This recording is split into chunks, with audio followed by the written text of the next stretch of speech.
신명기 24장 기독교 정신에서 가장 중요한 것은 무엇일까요? 우리는 죽음 이후의 삶을 준비하면 그만일까요? 성경은 이 땅을 살아가는 성도들의 삶을 다루고 있습니다. 하나님의 백성이라면 이 정도는 해야 한다는 규범과 법이 존재합니다. 믿음은 좋은데 삶이 엉망인 경우도 있습니다. 물론 삶은 완벽해 보이는데 믿음은 전혀 관심이 없는 경우도 있습니다.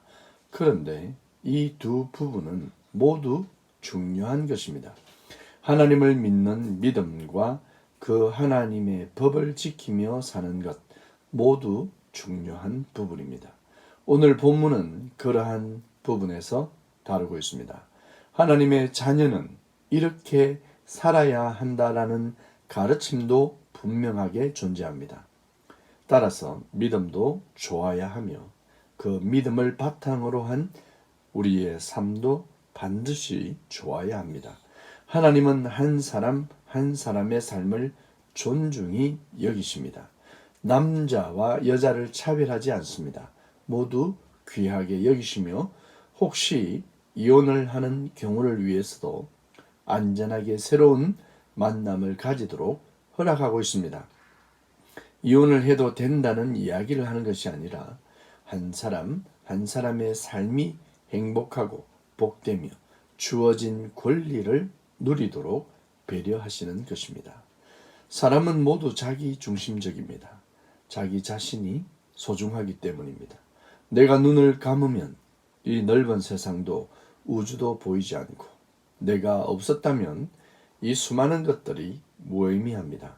그러므로 우리는 나도 중요하지만 다른 사람 또한 중요하다라고 인식하며 살아야 하겠습니다.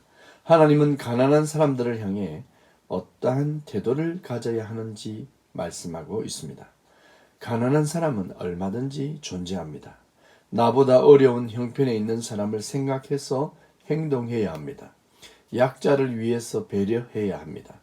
예수님은 이 땅에 오셔서 고아와 과부 그리고 가난하고 병든 자들을 향해 복음을 강조했습니다.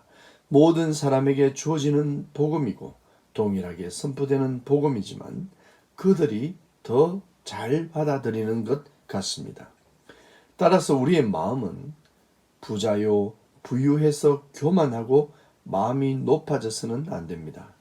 약한 자에게 마음이 가도록 나의 마음을 낮추어야 할 것입니다. 가난한 자들의 마음을 이해해서 행동하고 말해야 합니다. 이스라엘 백성들은 한때 노예였습니다. 애굽에서 종노릇했습니다. 그들은 항상 나그네와 객처럼 광야를 살아보았습니다. 따라서 그 고통을 알고 있습니다. 하나님은 그들에게 나그네를 잘 대접하라고 하십니다. 모든 행동 하나하나에 사랑과 배려가 필요합니다.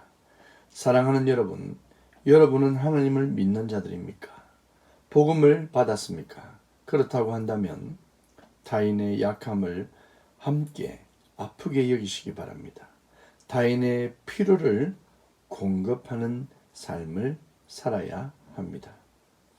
식량을 함께 나눌 줄 알아야 합니다. 타인에게 대할 때 나라고 생각하며 사랑과 배려를 아끼지 말아야 합니다. 하나님의 율법은 하나님을 사랑하고 이웃을 사랑하는 것입니다. 이 두 가지는 분리될 수 없습니다. 십계명은 10개의 계명이 아니라 사랑이라는 사랑하라라고 하는 한 가지 계명입니다. 내 속에 하나님이 주인이고 내 속에 계신 하나님이 왕이 될 때 그 하나님은 모두를 사랑하실 것입니다.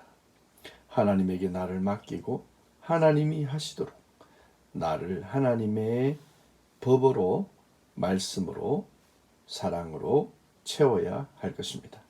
오늘도 사랑하며 살아가시길 축복합니다. 샬롬.